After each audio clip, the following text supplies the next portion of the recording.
Yesu Kristo nashimwe, ndabashuje mu izina rya Yesu, amahoro y'Imana abane namwe. Turangije igitabo cya Rusi, uyu munsi turatangira igitabo cya mbere cya Samweli. Reka dusome mu izina rya Yesu. Titire yaho y'igice cya mbere avuga ngo kuvuka kwa Samweli. Hariho umugabo w'iyoramata imusorifimu mu gihugu cy'imisozi ya Efurayimu, witwaga Elukana mwene Yerohamu mwene Rihu mwene Tohu mwene Sufi w'Umwefurayimu, kandi yari afite abagore babiri, umwe yitwaga Hana undi yitwaga Penina, niwe wari ubyaye, ariko Hana yari ingumba. Uwo mugabo yajyaga ava mu mudugudu w'iwabo uko umwaka utashye, akajya i Shilo gusenga no gutambira Uwiteka Nyiringabo ibitambo. Kandi bene Eli bombi, Hofuni na Finehasi, abatambyi b'Uwiteka, niho babaga. Umunsi Elukana yatambaga ibitambo, yendaga imigabane akayiha umugore we Penina n'abahungu be n'abakobwa be, ariko Hana yamuhaga ibiri kuko yamukundaga. Ariko rero Uwiteka yari yamuzibye inda ibyara, kandi mukeba we yajyaga amubabaza cyane akamutera agahinda, kuko Uwiteka yari yaramuzibye inda ibyara.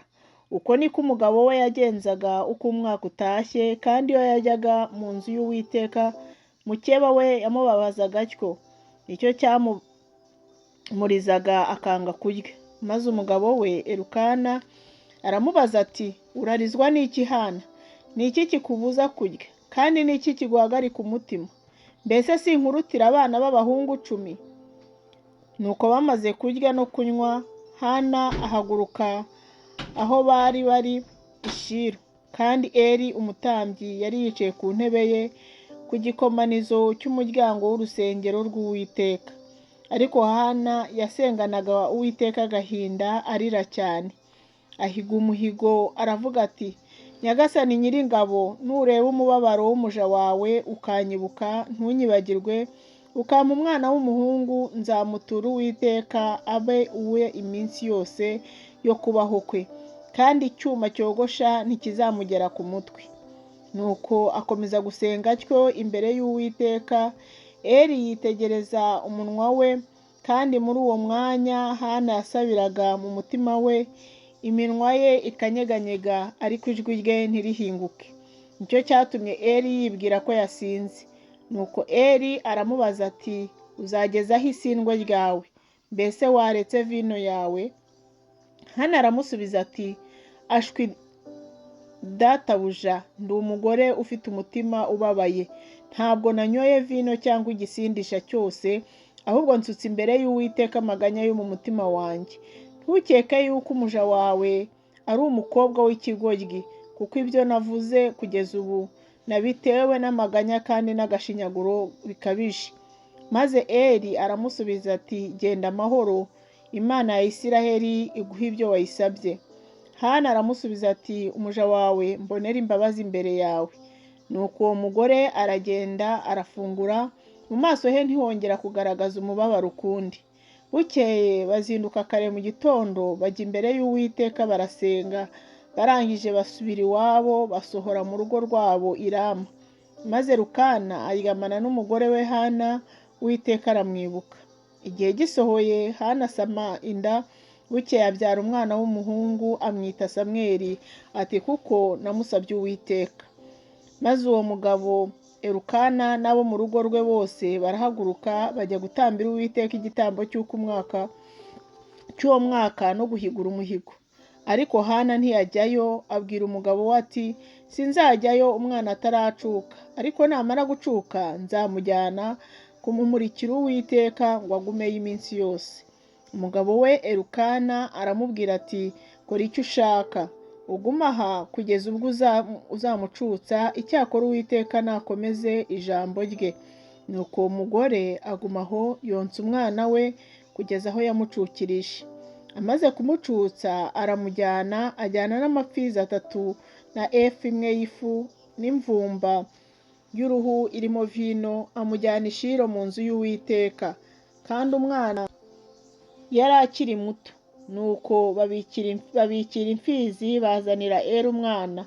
Uwo mugore aravuga ati, Nyagasani, ndahiye ubugingo bwawe, ni jye wa mugore wari uhagaze iruhande rwawe bwa bundi nsaba Uwiteka. Uyu mwana ni we nasabye, kandi Uwiteka yampaye icyo namusabye.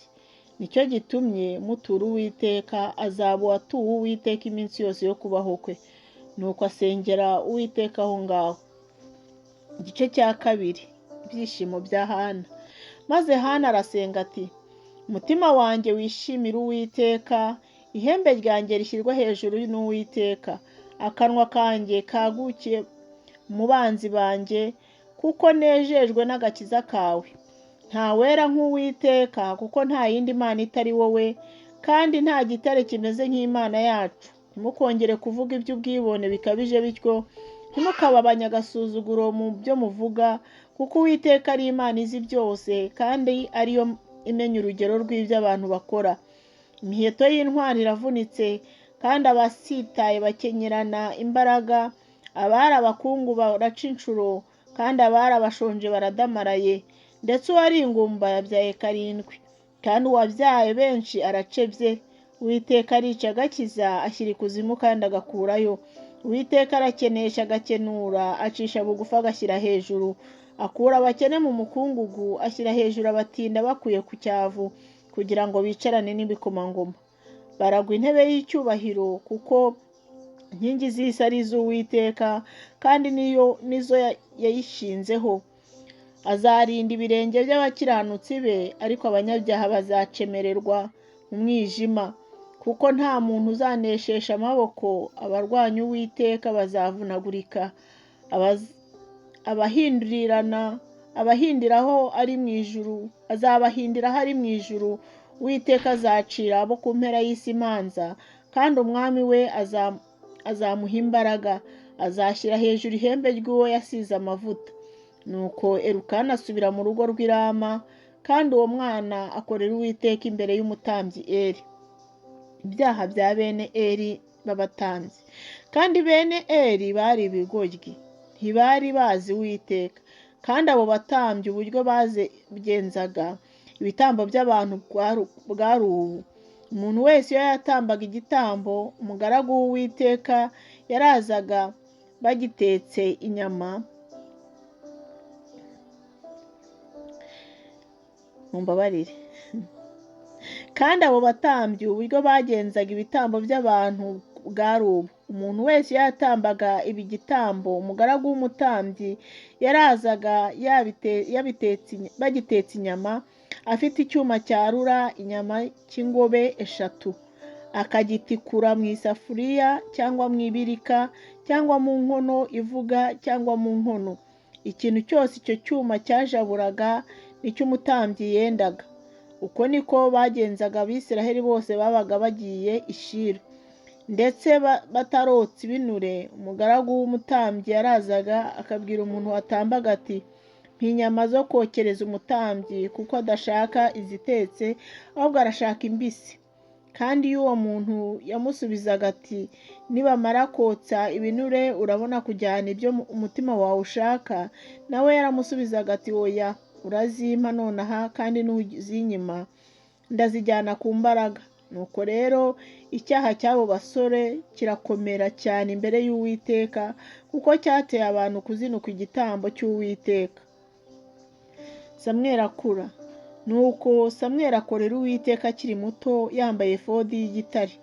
Kandi nyina yajyaga amudodera agakanzu, akakamushyira uko umwaka utashye, iyo yajyanaga n'umugabo we gutamba igitambo cy'umwaka. Kandi Eli asabira umugisha Elukana n'umugore we, ati, Uwiteka akugwirize urubyaro kuri uyu mugore, akwiture uwo watuye Uwiteka.